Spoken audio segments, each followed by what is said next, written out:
నమస్తే, welcome to view point. పశ్చిమ బెంగాల్లో బాబ్రీ మసీదు కట్టబోతున్నారు. ఎప్పుడో 1992 డిసెంబర్ 6వ తారీఖున బాబ్రీ మసీదు కూల్చివేత జరిగింది. ఇది చరిత్ర. దాని గురించి ఒక పెద్ద ఎన్నో ఎపిసోడ్లు ఉంటాయి. ఇప్పుడు పశ్చిమ బెంగాల్లో బాబ్రీ మసీదు కడతామంటూ TMC Trinamool Congress party MLA Humayun Kabir అని ముందుకొచ్చాడు. ఇతను ఈరోజు కొత్తగా చెప్పడం లేదు. నిజానికి కింది సంవత్సరం డిసెంబర్ 12, 2024లో ఈ మాట అన్నాడు ఈ హుమాయూన్ కబీర్. బాబ్రీ మసీదు వెస్ట్ బెంగాల్లో కట్టబోతున్నాం. అంటే బాబ్రీ మసీద్ అంటే బాబ్రీ మసీద్ రెప్లికా, సేమ్ అదే మోడల్లో అదే విధంగా కనిపించేలాగా ముర్షిదాబాద్ జిల్లాలో బాబ్రీ మసీదును కడతాం అని చెప్పి ఆయన ప్రతిజ్ఞ చేశాడు. ప్రతిజ్ఞ చేసినట్టుగానే ఇప్పుడు డిసెంబర్ 6వ తారీఖున ఈ యొక్క ఫౌండేషన్ స్టోన్ పునాదిరాయి పడబోతోంది. సుమారుగా 2 నుంచి 3 సంవత్సరాల్లో ఈ మసీదు బాబ్రీ మసీదు నిర్మాణాన్ని పూర్తి చేస్తాం. ఎందుకంటే నేను ఆ రోజు ప్రామిస్ చేశాను, కట్టిస్తానని చెప్పి నేను కట్టబోతున్నాను. ఇది చాలా పెద్ద ఎత్తున జరగబోతోంది. ఈ కార్యక్రమం డిసెంబర్ 6వ తారీఖున. డిసెంబర్ 6ని ఎందుకైనా డౌట్ రావచ్చు. చెప్పాను కదా ఇందాక, డిసెంబర్ 6వ తారీఖున బాబ్రీ మసీద్ డిమాలిషన్ జరిగింది. అందుకనే దాన్ని గుర్తు చేస్తూ వెస్ట్ బెంగాల్లో అలాంటి రెప్లికానే పశ్చిమ బెంగాల్లో ముర్షిదాబాద్ జిల్లాలో కట్టబోతున్నాం.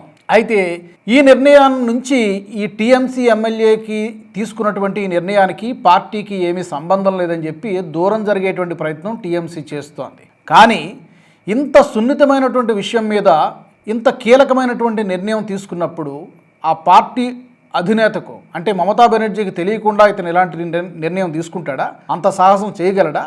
అసలు కింది సంవత్సరం అనౌన్స్ చేసినప్పుడే అతని పైన క్రమశిక్షణా చర్యలు తీసుకుని ఉంటే ఇంత దూరం వచ్చేదా విషయం? లేదు, నిజంగానే అతను మమతా బెనర్జీ అడుగుజాడల్లోనే, మమతా బెనర్జీ డైరెక్షన్లోనే ఈ పని చేస్తున్నట్టుగా చాలా స్పష్టంగా అర్థమవుతోంది. అండ్ ఈ కార్యక్రమానికి 2 లక్షల మంది హాజరవుతారని కూడా చెప్తున్నాడు. 400 మంది ప్రముఖులు ఈ యొక్క ఫౌండేషన్ స్టోన్ కార్యక్రమానికి డిసెంబర్ 6వ తారీఖున చాలా పెద్ద ఎత్తున అంగరంగ వైభవంగా ఈ కార్యక్రమాన్ని పూర్తి చేస్తాం, ఈ కార్యక్రమాన్ని మొదలు పెడతాం, 3 ఏళ్లలో దీన్ని కంప్లీట్ చేస్తామని చెప్తున్నారు. ఇన్ని సంవత్సరాల తర్వాత ఈ బాబ్రీ మసీదు కట్టాలనేటువంటి ఆలోచన టీఎంసీ పార్టీకి ఎందుకు వచ్చింది? కారణాలు ఏమై ఉండొచ్చని మీకు అనిపిస్తోంది? నెంబర్ 1, ఒకటి హిందువుల్ని రెచ్చగొట్టడానికేనా అనేటువంటి సందేహం న్యాచురల్గానే సహజంగానే కలుగుతోంది. హిందువుల్ని ఎందుకు రెచ్చగొట్టాలి? దానికి ఒక కారణం ఉంది. ఈ మధ్యకాలంలో మనం డిస్కస్ చేసుకుంటూ ఉన్నాం. 2026లో పశ్చిమ బెంగాల్లో ఎన్నికలు రాబోతున్నాయి. నేను ఇంతకుముందు చెప్పినట్టు పశ్చిమ బెంగాల్ ఎన్నికల్లో ముస్లిం ఓటర్లు చాలా కీలక పాత్ర పోషిస్తారు. ఎందుకంటే 30% నుంచి 40% వరకు ముస్లిం ఓటర్లు పశ్చిమ బెంగాల్లో ఉన్నారు. ముస్లిం ఓటు బ్యాంక్ అనేది టీఎంసీ పార్టీకి, మమతా బెనర్జీకి చాలా పెద్ద అడ్వాంటేజ్.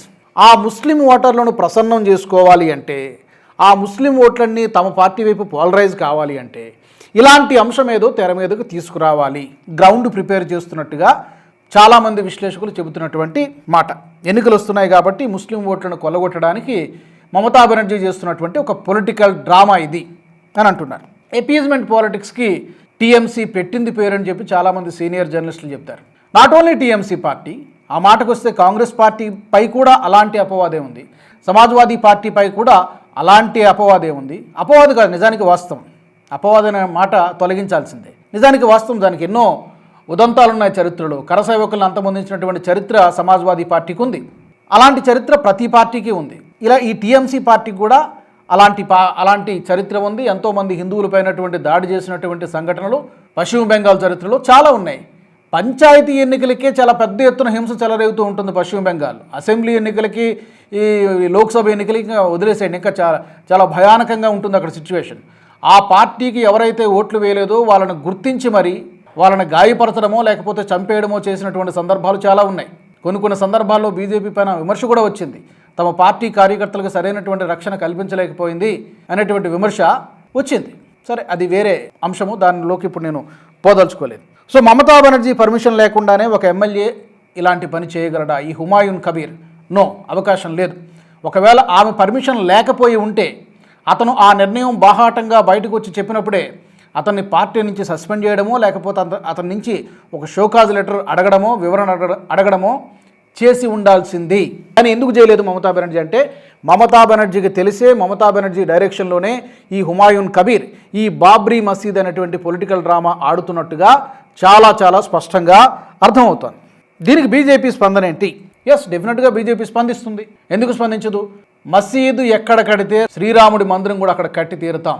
అయినా ఇప్పుడు మసీదు కట్టాల్సినటువంటి అవసరం ఏముంది? ఎందుకంటే అక్కడ మసీదు కట్టడానికి ఒక పర్టికులర్గా అయోధ్యలో ఒక స్థలాన్ని 5 ఎకరాల స్థలం అనుకుంటే దాన్ని కేటాయించడం జరిగింది, కట్టుకోవచ్చు. కానీ ఇక్కడ పశ్చిమ బెంగాల్లో ఇప్పుడు ఇన్ని సంవత్సరాల తర్వాత ఈ ఆలోచన ఎందుకు వచ్చింది? సో బాబర్ వారసులకు ఈ భారతదేశంలో ఉండడానికి అర్హత లేదు. అసలు బాబర్ ఎవరు? బీజేపీ చెప్తున్నటువంటి మాటలు ఇవన్నీ కూడా. బీజేపీ దీనికి కౌంటర్ అటాక్లు ఈ మాటలన్నీ కూడా చెబుతోంది. బాబర్ ఎవరు? ఒక దోపిడీదారుడు. ఆ దోపిడీదారుడు పేరు మీద ఏ కట్టడం ఉన్నా సరే దాన్ని భారతీయ జనతా పార్టీ వ్యతిరేకిస్తుంది. అదే ప్లేస్లో మేము రామ మందిరం కూడా కడతాం అని బీజేపీ చెప్తోంది. అంటే ఒక విధమైనటువంటి టీఎంసీ పార్టీ కోరుకునేది కూడా అదే. హిందూ ముస్లింల మధ్య ఈ అంశాన్ని తెర మీదకు తీసుకురావడం ద్వారా, ఇది ఒక సున్నితమైనటువంటి విషయం, దీన్ని తెర మీదకు తీసుకురావడం ద్వారా మత ఘర్షణలు చెలరేగేలా చేసి ముస్లిం ఓట్లని తమ పార్టీ వైపు పడేలా చేసుకోవడానికే ఈ పొలిటికల్ డ్రామా ఆడుతున్నారు అనేటువంటిది చాలామంది సీనియర్ జర్నలిస్టులు కానీ సీనియర్ విశ్లేషకులు కానీ అంచనా, ఒక ఒపీనియన్. అందులో వాస్తవం ఉన్నట్టుగానే కనిపిస్తోంది. ఎందుకంటే గిరిరాజ్ సింగ్ కేంద్ర మంత్రి, ఆయన కూడా ఇదే మాట అన్నారు. బాబర్ వారసులు అక్బర్ వారసులు భారత్లో ఉండడానికి అర్హత లేదు, ఎక్కడి నుంచి వచ్చారో అక్కడికి పంపించేయండి. ఇప్పుడు పశ్చిమ బెంగాల్లో మనకు తెలుసు ఎస్ఐఆర్ చాలా తీవ్రంగా జరుగుతోంది. ఎస్ఐఆర్ని అడ్డుకోవడానికి అన్ని ప్రయత్నాలు మమతా బెనర్జీ చేస్తున్నారు, కానీ కుదరడం లేదు. ఎందుకంటే అది రాజ్యాంగబద్ధమైనటువంటి ఒక ప్రాసెస్, ప్రక్రియ. There is no way to stop it. Supreme court అంత స్పష్టంగా చెప్పిన తర్వాత ఎస్ఐఆర్ వలన బూత్ లెవెల్ ఆఫీసర్లు చనిపోతున్నారు, ఎస్ఐఆర్ వలన కేవలం ఒక వర్గం ఓట్లనే లేకపోతే ఒక పార్టీ ఓట్లనే తీసుకుపోతున్నారంటే ఎలా చెప్పగలుగుతున్నారు? సుప్రీంకోర్టుకి అప్రోచ్ అవ్వండి, ఆధారాలు చూపించండి, ఎస్ డెఫినెట్గా ఆగుతారు. సో ఆధారాలు లేనప్పుడు ఆరోపణలు చేస్తే చాలా ఏమంటారు, ప్రజలు దాన్ని హర్షించరు. సో ఎస్ఐఆర్ నుంచి తప్పించుకోవడానికి పొలిటికల్ డ్రామా మమతా బెనర్జీ ఆడుతున్నారు అనేటువంటి సందేహం సహజంగానే కలుగుతుంది. హిందూ ముస్లింల మధ్య మత ఘర్షణలు జరగడం కోసమే ఈ ప్రయత్నం ఏదో చేస్తున్నారు టీఎంసీ అని కూడా అంటున్నారు. తద్వారా పొలిటికల్ గెయిన్ అయ్యి ముస్లింల ఓట్లు టీఎంసీ వైపు పడతాయన్నటువంటి ఒక వ్యూహంలో భాగంగానే ఇప్పటి నుంచే గ్రౌండ్ ప్రిపేర్ చేస్తున్నారేమో మమతా బెనర్జీ. ఎందుకంటే తమ వద్ద ఉన్నటువంటి అన్ని ఆయుధాలని మమతా బెనర్జీ వాడేశారు. ఇప్పుడు ఈ ఏరివేత ప్రక్రియ జరుగుతోంది. దీని ద్వారా సుమారుగా 80 లక్షల నుంచి 1 కోటి వరకు డూప్లికేట్ ఓట్లు, ఫేక్ ఓట్లు, రోహింగ్యాల ఓట్లు, అసలు మన దేశానికి చెందినటువంటి పౌరులు కాని వాళ్ళు కూడా చాలామంది ఇక్కడ సెటిల్ అయిపోయినారు, వాళ్ళందరి ఓట్లు కూడా తీసేస్తున్నారు. అక్కడ ఇమ్మిగ్రేషన్ ఫారినర్స్ యాక్ట్ కూడా స్ట్రిక్ట్గా ఇంప్లిమెంట్ చేస్తున్నారు. ఎస్ఐఆర్ కూడా చాలా స్ట్రిక్ట్గా ఇంప్లిమెంట్ అవుతుంది. దీంతో ఏం చేయాలో పాలుపోక ఈ కొత్త డ్రామాని, ఈ బాబ్రీ మసీదు కడతామనేటువంటి ఒక పొలిటికల్ డ్రామాని తెర మీదకు తీసుకొస్తున్నట్టుగా కనిపిస్తోంది. ఇందాక నేను చెప్పినట్టుగా డిసెంబర్ 6న ఎందుకు అంటే డిసెంబర్ 6న 1992 డిసెంబర్ 6న బాబ్రీ మసీద్ కూల్చడం అనేది జరిగింది. అది ఒక హిందువుల ఎమోషన్, అది రామమందిర నిర్మాణం అనేది ఒక హిందువుల ఎమోషన్ అది. సో ఆ ఎమోషన్ మీద దెబ్బ కొట్టేటువంటి ప్రయత్నం టీఎంసీ పార్టీ చేస్తుంది. డెఫినెట్గా దానికి మూల్యం చెల్లించుకోవాల్సి ఉంటుంది. కాబట్టి ఇలాంటి సున్నితమైనటువంటి అంశాలను వాడుకొని రాజకీయ లబ్ధి పొందాలనుకుంటే ప్రజలు తప్పకుండా గుణపాఠం చెబుతారు. ఇప్పటికే మమతా బెనర్జీకి చాలా అవకాశాలు ఇచ్చారు, మరొకసారి అవకాశం ఇస్తారా పశ్చిమ బెంగాల్ ప్రజలు అనేది ఒక పెద్ద క్వశ్చన్ మార్క్ లాగా కనబడుతోంది. మరి ఈ అంశానికి సంబంధించి మీ అభిప్రాయాలను తప్పకుండా తెలియజేయండి. ఇప్పుడు ఈ బాబ్రీ మసీదు నిర్మాణం అనేటువంటి అంశాన్ని మమతా బెనర్జీ లేకపోతే టీఎంసీ పార్టీ ఎందుకు తెర మీదకు తీసుకొచ్చింది? ఓట్ల రాజకీయమేనా, లేకపోతే దానికి మించి ఇంకేమైనా ఉన్నదా? మీ అభిప్రాయాలను తప్పకుండా కామెంట్ సెక్షన్లో తెలియజేయండి. వచ్చే వ్యూ పాయింట్లో మరొక ఎపిసోడ్లో మళ్ళీ కలుద్దాం. జై హింద్. ఈ వీడియో మీకు నచ్చినట్టయితే లైక్ చేయండి, 10 మందికి షేర్ చేయండి. అలాగే కామెంట్ల రూపంలో మీ అభిప్రాయాలను మాతో పంచుకోండి. Nationalist hub group of channels ను సబ్స్క్రైబ్ చేసుకుని తెలుగునాట జాతీయవాద జర్నలిజాన్ని ప్రోత్సహించండి. ఈ వీడియో కింద ఉన్న బెల్ ఐకాన్ పై క్లిక్ చేయడం మర్చిపోవద్దు.